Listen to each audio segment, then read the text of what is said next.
Yeah, so I have 20 minutes today, and I picked this topic because I felt like, for our theme, Crack the Codes, one of the key things that we always want to do in China marketing is figuring out how to adapt to Chinese consumer behavior and actually turning that into some sort of a revenue-generating operation for your brand. So anticipation is what I'm going to hone in on today. So this is what I call my speed dating profile. Basically, a 30-second introduction of myself. So I've been in China since 2007. Been in advertising much longer than that. Founded We're Social a bit more than 2 years ago in China, and in 2 years we've grown into a mid-sized agency of 70 professionals. We have about 20 retainer clients, and we have office in Shanghai and Beijing.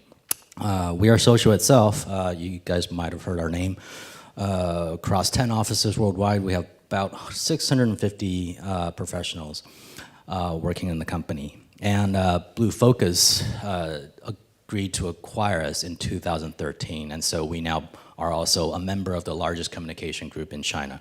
You may not have heard much about Blue Focus, but they very much aspire to be the next WPP coming out of China.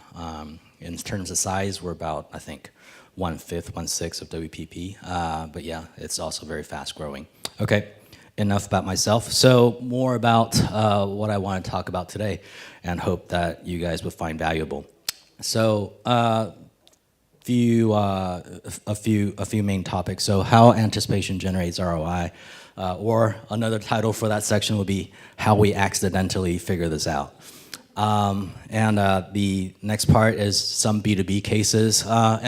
If you've seen me speak before, I'm pretty honest about things that we've done. So I won't always just show you the success cases. I'll also show you the failed cases, and then that way you see how we actually learned from our experiences. And some B2C cases, and then an overall presentation of what I think this anticipation framework is, and then we can open it up, hopefully, for Q&A for a few minutes.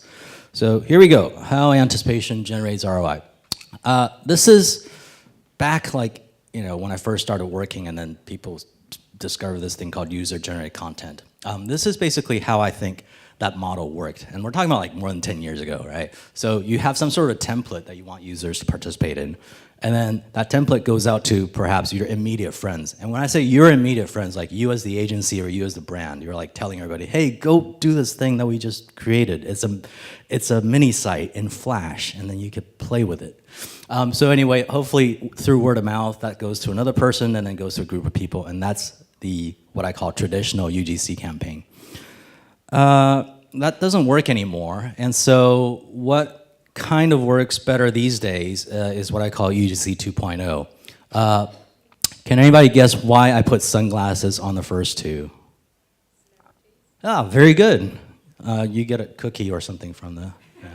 All right. Yes, by fueling your campaign with celebrities, it works much better, right? And so from our own experience, we see this time and again.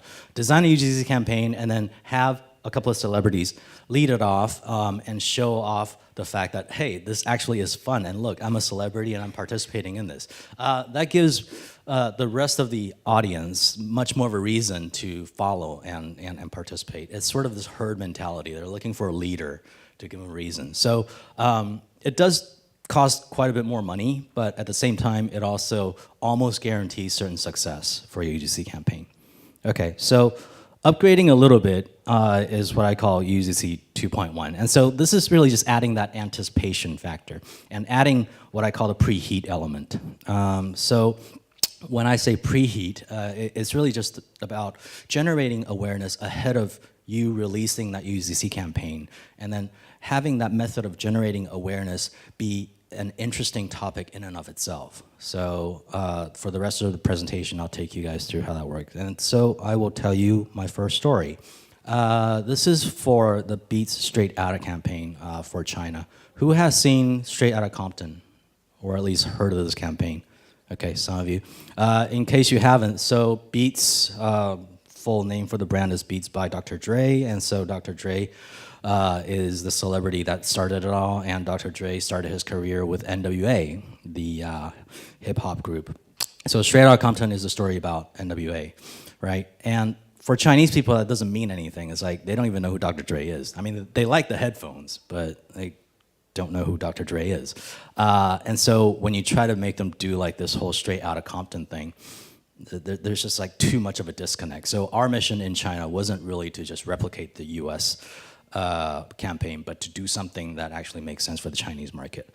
So anyway, this is what happened in the end, and we figured out, oh, by following this model, we actually could achieve the type of results that we want, right? So to start it off, let's look at what happened in the US. The Straight Outta Compton campaign basically very much followed the framework in that it had a template, right? So it had these gorgeous digital posters you could create for yourself just by typing in a word of where you're from and uploading a picture, and then boom, fantastic looking black and white poster. Can anybody name all 9 celebrities in this poster? Because I can't, I mean, Beats is so dialed into American culture that they could find these like really iconic figures, such as the second one up on top, Serena Williams, or second one down the bottom, LeBron James, right? I could recognize Puff Daddy in the middle row, and I could recognize Ice Cube. But I mean, they also have like these like really leading edge type celebrities that maybe none of us even know about. So to take this campaign into China, and if we just relied on these figures as our celebrity figures, results probably would not have been very optimal, right? So, and this is proof. During the campaign period, this is the Baidu search volume for 3 of the celebrities we just mentioned. So you got Serena Williams in blue, you got Puff Daddy in green, and you got LeBron James in orange. And if you guys have seen Baidu Index before, the numbers represent actual daily number of searches, right? So, okay, and you're like, oh, well, that's not so bad. Look at Serena, on her peak, she's got like 5,000 searches. That's not so bad. She's, got clout in China. But then, when we took on the project, we're like, look, this needs to be done with a Chinese context. Going with Serena is not enough. Having Puffy is not enough. Even LeBron's not enough. And so what we want to do is really have Chinese celebrities be at the center of this particular campaign. And that's why the celebs are now waving little Chinese flags. So the one we picked, who was associated with Beats at the time, who recognizes this guy? 2 people. Oh, 3 people, 4 people. All right, 5. Okay, so English name, Chris Wu. Chinese name, Wei Fan. And so when we approached him as Beats, he was very much up and coming. This is like less than 2 years ago. Starting to really get into leading roles in movies, had already released some very successful pop music albums. So very much seen as sort of like an iconic heartthrob on the rise. And so if you look at Wei Fan and his search volume during that time, this is in comparison to the 3 American celebrities that I showed you, right? He kills them by himself. I mean, you add up the 3 Americans, I mean, it's only a fraction of the Chris Wu search volume, right? So based on this, I mean, obviously we had our own selection criteria for celebrities, but this at least gave us an indication that perhaps it's a good direction to have Chris lead the charge in China. So what we did then was we enlisted him, and then he recorded a series of videos talking about the Straight Outta Compton spirit, and how representing your hometown is a cool thing to do. He himself was born in Guangzhou, so his poster says Straight Outta Guangzhou. Now, Chris at that time understood the value of the exposure that Beats could bring him. So in our negotiations, he wasn't really asking for much money, but instead he was asking for a much more valuable piece of asset, which is this. Do you guys recognize this? This is the permanent Beats digital billboard in Times Square, right? So Chris said, look, I could join your campaign, but I want me some of that, all right? If you get me on Times Square, like on a 1-week rotation, then we have a deal, right? And so We did that for him, right? His picture was up there, along with Serena's, along with LeBron's. So to him, this is like total face value, right? It's like he could show off to all his buddy celebrities in China, like, look, I was in Times Square and you weren't. So that worked out for everybody, and the result, I think. Overall, Straight Outta was kind of an awareness campaign anyway. So in terms of numbers, there's some stuff I can't disclose, and then there's also some stuff that's not really relevant to the case. But I think we could just show it through proof, which is now 2 years later. Have you guys seen these? Chris is now the international spokesperson for Burberry. Right. So, but through the success of the Straight Outta campaign, he had continued to rise in his fame and his popularity in China. And so Burberry now sees it as a prime opportunity for them to actually really resonate with the Chinese audience. And so, riding on Chris's success with Straight Outta, and they took him on as a full-on brand spokesperson. And so, out of that, then, I have a very simple methodology for everybody to follow. It doesn't matter if you're an agency or if you're a brand. This is basically a very easy flow where if you take it from beginning to end, then you'll have a pretty good activation campaign that generates sales, which is the most important thing. Okay, so now I'm going to talk about some B2B cases. I'm not really used to having such little time, so I'm going to speak faster because I'm already running out of time. All right, so this is a case, a failed case where we want to talk about a brand that we call Amondi. So Amondi makes a really boring product. They make hard floor panels. And so when they came to us, they said, hey, we want to target architects and interior designers in China. How do we do that? Oh, by the way, we have no budget, right? And so we're like, okay, well, there's only so much we could do when you really don't want to spend any money. So the Amondi case really does not follow the previous framework I was just talking about. This is to show you when you don't follow the framework, bad shit happens, all right? So they're like, hey, create for us some WeChat content. And so as hard as we tried, we actually went out and recruited semi-famous designers and architects to interview and talk about how they apply Amondi products in their designs. Sounds pretty good. Sounds like, hey, in the architect industry, this should have legs. But look, there was nothing to build anticipation for these articles. They were just sort of published onto WeChat. Guess how many views we got? I mean, we spent freaking 40 hours on this one article, interviewing, collecting photo assets, doing all these. Guess how many views we got? 50. All right, so anyway, that's what happens when things aren't put together in a proper flow, right? And then so since then, I mean, we continue to do very small things with them. Again, no budget. All right, fine, no budget. We do the best work we can, but within those confines. So this is yet another interview we got them, and then this is basically the founder of Amondi retweeting on LinkedIn. Again, just very little effect. So if you have what you call a WeChat program in China right now, keep in mind, like, look, if you just keep pumping things out there, there's virtually no probability that you're gonna have the kind of business results that you want out of it. There needs to be more that goes into the structure and the planning. Okay, so now I'm gonna talk about myself a little bit. And so thinking about how we failed in making Amondi influential in the architect world. We wanted to make ourselves eat our own dog food, so to speak, and do something that would influence the marketing world. So who knows Chi2, that other logo up there next to ours? So Chi2 is a LinkedIn product made specifically for China. It's a Chinese language platform, and it has millions of Chinese professionals on it. So what we did was like, okay, let's follow the framework, select the awareness channel. And so the selection that we did was Chi2 as a platform, but then to drive awareness, we wanted a hook. So what we wanted the hook to be was Game of Thrones, because the event that we set up for Chi2, where I would speak on the platform, was around August of 2016. And if you guys remember, the last episode of season 6 aired June 26. So very much, it was still a really hot topic. And what we did was then mesh that in together and then created this thing called "Come Watch Pete Talk About How to Learn Marketing from Game of Thrones," right? And so this is like a very sexy hook that gets everybody to say, "Hey, I just watched Game of Thrones, and wow, what does that have to do with my job, right?"